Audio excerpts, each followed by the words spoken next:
In the winter months, the Dempster Highway from Dawson City, Yukon to Tuktoyaktuk is about 1,000 kilometers of frozen landscape. It represented a challenge for Laval St. Germain. His goal was to tackle the highway on his bike on purpose. Mission accomplished. He's back, recovered from the journey. He's going to talk about it. So you rode in -30 plus the wind chill on purpose. And the first question is why?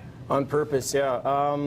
I like challenges, Ted, and I think that combined with some of my other unusual hobbies, I've always wanted to ride the Dempster in winter. It's a pretty iconic highway in Canada. You know, as you know, it connects the Klondike to the Arctic Ocean.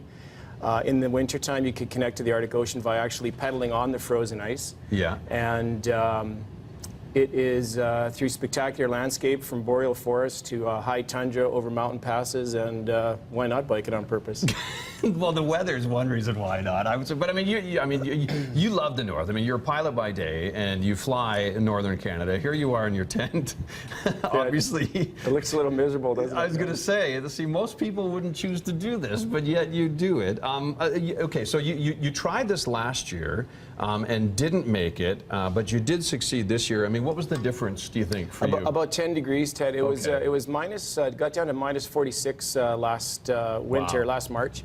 And just like any machinery, human beings start to break down at about -40. Okay. And when you're on a bike, your feet aren't moving, so they're stationary. You're not getting a lot of blood to them, and consequently, I froze a toe and was a guest at the Calgary Burn Clinic for about 1 day a week for 8 weeks. So getting it worked on.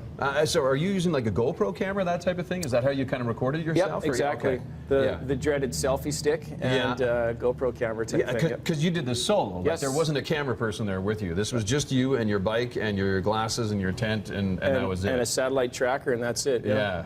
So it's you get a lot of alone time, that's for sure. What's it like? Like, I mean, alone time is one thing, but I mean, you're pretty much in the middle of nowhere. Yeah, it's a little intimidating, Ted, when you look at the distances you have to ride every day, and you realize that, I mean, I ride my bike every day here in Calgary to work, but that's only 15 kilometers, so I'm on the bike for 30 to 40 minutes. Sure. I know that when I'm on the Dempster every morning, I wake up at -35, I'm going to be on the bike for 10 or 11 hours. And that's a challenge because you obviously sweat. The sweat freezes under your clothing, and then you have to get into a tent versus getting into a warm office in your house. So it was definitely a challenge, but I mean, I'm accustomed to that type of thing, but you have to really be prepared. You have to have the best equipment, and you have to be physically prepared to do up to 11 hours a day on a bike at -30. Every day. Every day. With I mean, here you are, the Arctic Circle marker. How cool of a feeling was that when you crossed that?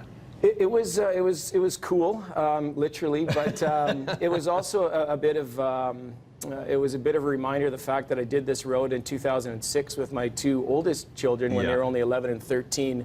I did not know that. And they were the two youngest people to ever ride the Dempster Highway. Wow. And it was a good memory for me of that ride and the challenges they had, and I'm still blown away by the fact that they could do it. Yeah, no kidding. No kidding indeed. Okay, so you've done this highway, the Dempster's Highway. A couple of years ago, you climbed Mount Everest without oxygen. What's next? What's next? Well, I've wanted to do a crossing of the largest sand desert in the world, which is in the Arabian Peninsula, but unfortunately it's right on the border with Yemen, which is obviously not a good spot to go right now. I do have my sights set on finishing my 7 summits, and the final summit being in Antarctica. Okay. And so I like to ski to the South Pole and climb the highest mountain in Antarctica. So those are two of the things I have on the burner, so to speak. And then my daughter Andrea, who's now 20, wants to ski Mount Fuji, so that could be coming up here shortly. Cool, in Japan. Yeah. That would be fun. Yeah, it would be. Well, good luck. Interesting. Yeah. If people want to find out more about you and your adventures, how do they do that? LavalSaintGermain.com or Twitter at Laval St. Germain, or Instagram, same thing, at Laval St. Germain. And we're going to put a link on our website, breakfasttelevision.ca. Thanks for coming in. Yeah, great. Thanks, when you get back from your next adventure, same thing. Please come in again. I'll do that.